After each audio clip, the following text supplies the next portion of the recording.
You guys, it's me, Miss Robyn. I'm going to read you another book. This is one Miss Linda wanted you to see. The Tale of Peter Rabbit by Beatrix Potter. I do not have the rights for this book. I'm reading it to my students for distance learning, so please don't delete it. We will delete it when this whole crisis is over. The Tale of Peter Rabbit by Beatrix Potter.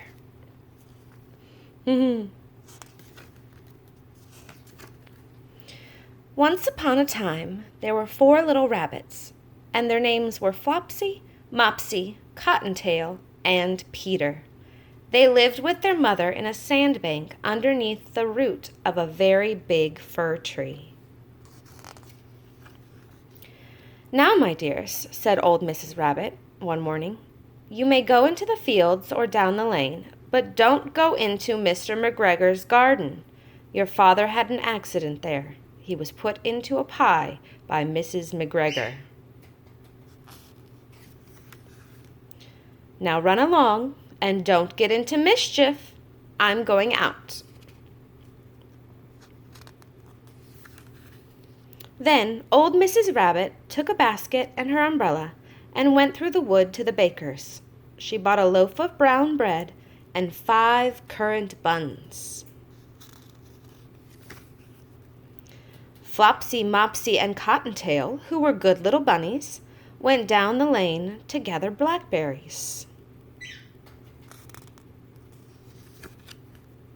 But Peter, who was very naughty, ran straight away to Mr. McGregor's garden and squeezed under the gate. First he ate some lettuces and some French beans. Then he ate some radishes. And then, feeling rather sick, he went to look for some parsley.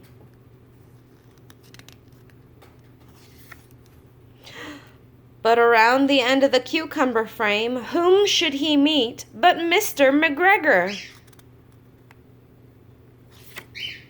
Mr. McGregor was on his hands and knees planting out young cabbages, but he jumped up and ran after Peter, waving a rake and calling out, "Stop, thief!" "You better run, Peter. She told you not to go in there, you know." Peter was most dreadfully frightened. He rushed all over the garden, for he had forgotten the way back to the gate. He lost one of his shoes among the cabbages, and the other shoe among the potatoes. After losing them, he ran on 4 legs and went faster so that he might have gotten away altogether if he had not unfortunately run into a gooseberry net and got caught by the large button on his jacket. It was a blue jacket with brass buttons, quite new.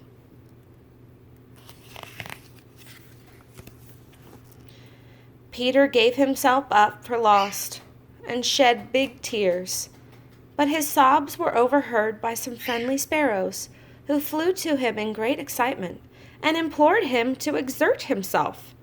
That means they told him to get out of there.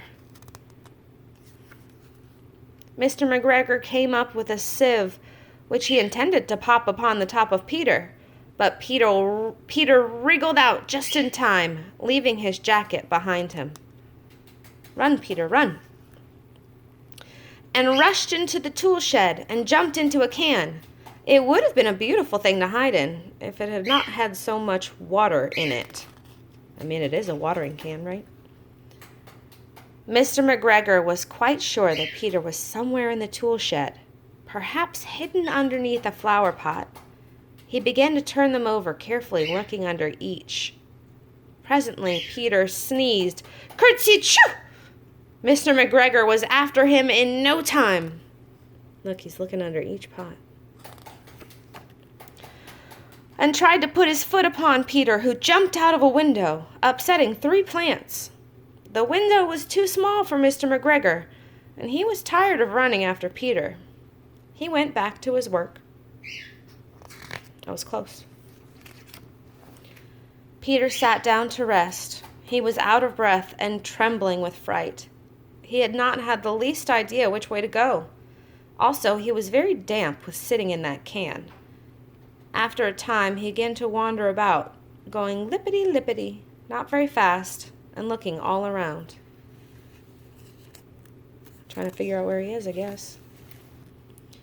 He found a door in a wall, but it was locked, and there was no room for a fat little rabbit to squeeze underneath. An old mouse was running in and out over the stone step, carrying peas and beans to her family in the wood. Peter asked her the way to the gate, but she had such a large pea in her mouth that she could not answer. She only shook her head at him. Peter began to cry. Poor little buddy. Then he tried to find his way straight across the garden, but he became more and more puzzled. Presently he came to a pond where Mr. McGregor filled his water cans. A white cat was staring at some goldfish. She sat very, very still, but now and then the tip of her tail twitched as if it were alive. Peter thought it was best to go away without speaking to her. He had heard about cats from his cousin, little Benjamin Bunny.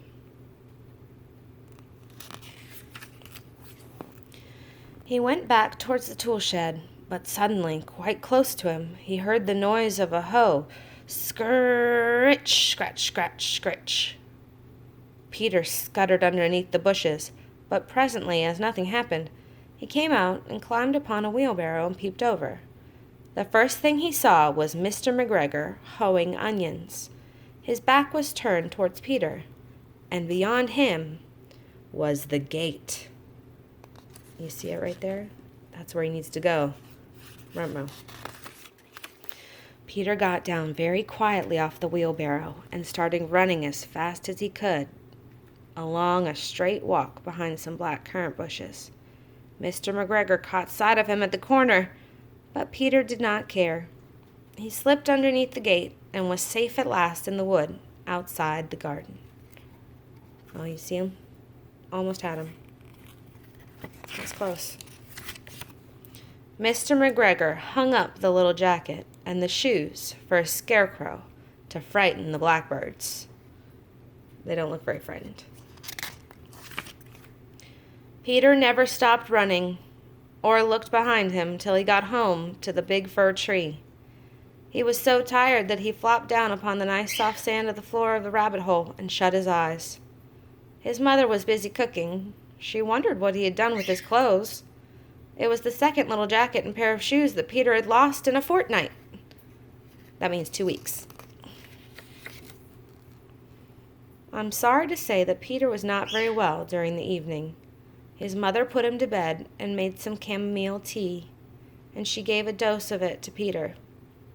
One tablespoonful to be taken at bedtime. You see him in his little bed in the back right there? Other bunnies look good. But Flopsy, Mopsy, and Cottontail had bread and milk and blackberries for supper. The end.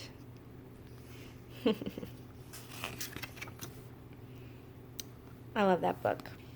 All right, my friends. I miss you.